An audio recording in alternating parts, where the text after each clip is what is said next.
സ്നേഹമുള്ളവരെ, വിശുദ്ധ മർക്കോസിൻ്റെ സുവിശേഷം 12-ാം അധ്യായം 38 മുതൽ 40 വരെയുള്ള വാക്യങ്ങൾ നിയമജ്ഞരെ വിമർശിക്കുന്ന ഈശോയെ നമ്മളവിടെ കാണുകയാണ്. 40-ാം വാക്യം ഇപ്രകാരമാണ്: എന്നാൽ അവർ വിധവകളുടെ ഭവനങ്ങൾ വിഴുങ്ങുകയും ദീർഘമായി പ്രാർത്ഥിക്കുന്നുവെന്ന് നടിക്കുകയും ചെയ്യുന്നു. ഇവർക്ക് കൂടുതൽ കഠിനമായ ശിക്ഷാവിധി ലഭിക്കും. ദീർഘമായി പ്രാർത്ഥിക്കുന്നുവെന്ന് നടിക്കുകയും ചെയ്യുന്ന നിയമജ്ഞർ.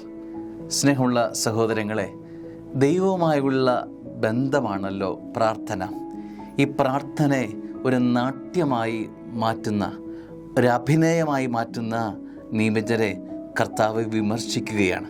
അവർക്ക് ശിക്ഷാവിധി ഉറപ്പ് എന്ന് വചനം അസന്നിഗ്ധമായി പറയുകയാണ്. നമ്മുടെ പ്രാർത്ഥനയുടെ ആഴം, ഹൃദയം എന്താണ്? ഈ പ്രാർത്ഥനയിൽ അഭിനയം ഒളിപ്പിച്ചാൽ അതിനെത്രമാത്രം സ്വർഗത്തിൻ്റെ സ്പർശനം ഉണ്ടാവും മക്കളെ. അപ്പോൾ ജീവിതത്തിൽ ഈ പ്രാർത്ഥനയിൽ പോലും നമ്മൾ അഭിനയം ഒളിപ്പിച്ചു വെക്കുകയാണ്. അതിലും നാട്യ സ്വഭാവം, കാപട്യം ഒളിപ്പിക്കുകയാണ്. സത്യത്തിൽ പ്രാർത്ഥന എന്താണ്? ദൈവവുമായുള്ള ബന്ധം.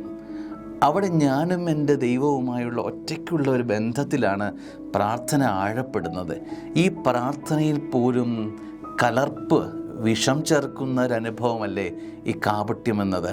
അതുകൊണ്ട് തന്നെ പ്രാർത്ഥനയെ കുറച്ചുകൂടെ സുന്ദരമാക്കാൻ, ഹൃദയമുള്ളതാക്കാൻ, ഹൃദയത്തിൻ്റെ കയ്യൊപ്പില്ലാത്ത പ്രാർത്ഥന അതൊരു ആത്മവഞ്ചനയാണ്. സ്വർഗത്തെ ബഹുമാനിക്കുന്നവൻ അത് ഹൃദയം തുറന്നു വയ്ക്കുന്നതാണ് പ്രാർത്ഥന.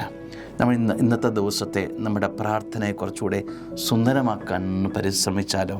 നമ്മുടെ പ്രാർത്ഥന കുറച്ചുകൂടി ഒന്ന് സിമ്പിളാക്കി ദൈവാനുഭവം സമ്പാദിക്കുന്നവയായി മാറട്ടെ. ദൈവം അനുഗ്രഹിക്കട്ടെ.